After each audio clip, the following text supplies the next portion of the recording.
CWC report, irrigation department report వచ్చినప్పుడు కేసీఆర్ గారు అన్నాడు ముఖ్యమంత్రిగా ఒక మంత్రివర్గ ఉపసంఘాన్ని వేసిండు. హరీష్ రావు గారి నాయకత్వంలో వారు ఆనాడు ఇరిగేషన్ శాఖ మంత్రి, నేను ఆర్థిక మంత్రిగా, అదేవిధంగా ఇవాటి మంత్రిగా ఆనాటి మంత్రిగా ఉన్నటువంటి తుమ్మల నాగేశ్వరరావు గారు ఆర్ఎండ్బి మంత్రిగా మంత్రివర్గ ఉపసంఘం వేసింది.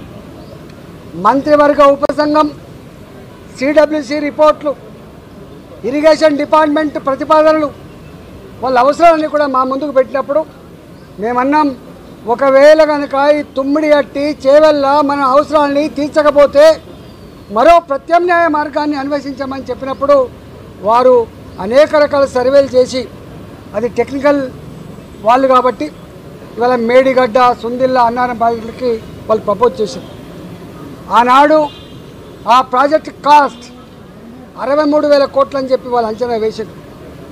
ఆ తదుపరి అనేక పరిణామాలు, అనేక జిల్లాల్లో వచ్చిన డిమాండ్లు, ఇంకా అనేక కొత్త కొత్త ఏరియాకు నీళ్ళు ఇవ్వాలన్నటువంటి రైతుల ఆక్రందనలు, ఉన్న ఇరిగేటెడ్ ఏరియాకు స్టెబిలైజ్ చేయాలన్నటువంటి నిర్ణయాలు, అనేక రకాల నిర్ణయాల వల్ల అది 82,000 కోట్లకు పోయినమాట వాస్తవం. ఆ తదుపరి ఏం జరిగింది మాకు సంబంధం లేదు. ఇక్కడ మమ్మల్ని అడిగిన ప్రశ్న ఏంటంటే, మీరు ఆర్థిక మంత్రిగా ఉన్నారు కదా, ఈ డిజైన్లతో, ఈ కన్స్ట్రక్షన్తో, ఈ టెక్నికల్ ఆస్పెక్ట్తో మీకు సంబంధం ఉందా అని చెప్పి అడిగినారు. మాకు ఏమీ సంబంధం ఉండదు.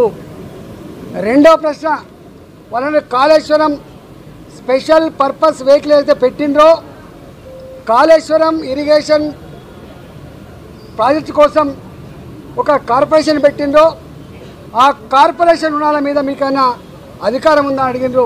కానీ కార్పొరేషన్ మీద ఆర్థిక డిపార్ట్మెంట్కి, ఆర్థిక మంత్రికి ఏం సంబంధం లేదు. వాళ్ళు ఆనాడు ప్రాజెక్ట్ రిపోర్టు బ్యాంకులకు సబ్మిట్ చేసిండ్రు, డబ్బులు తెచ్చుకున్నారు, వాళ్ళే ఖర్చు పెట్టుకుని తప్ప మాకు సంబంధం లేదు.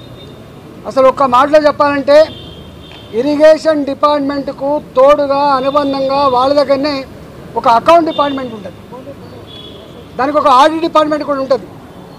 ఆ బిల్లులు మంచా చెడా, పనులు అయినాయా కాలేదా, క్వాంటిటీ ఉందా లేదా, క్వాలిటీ ఉందా లేదా, ఇవన్నీ చెక్ చేసుకోవాల్సింది ఆ ఇరిగేషన్ డిపార్ట్మెంట్ నుండి వాళ్ళ అకౌంట్ సెక్షన్, ఆ తదుపరి ఆడిట్ సెక్షన్ మా దగ్గరికి వస్తుంది.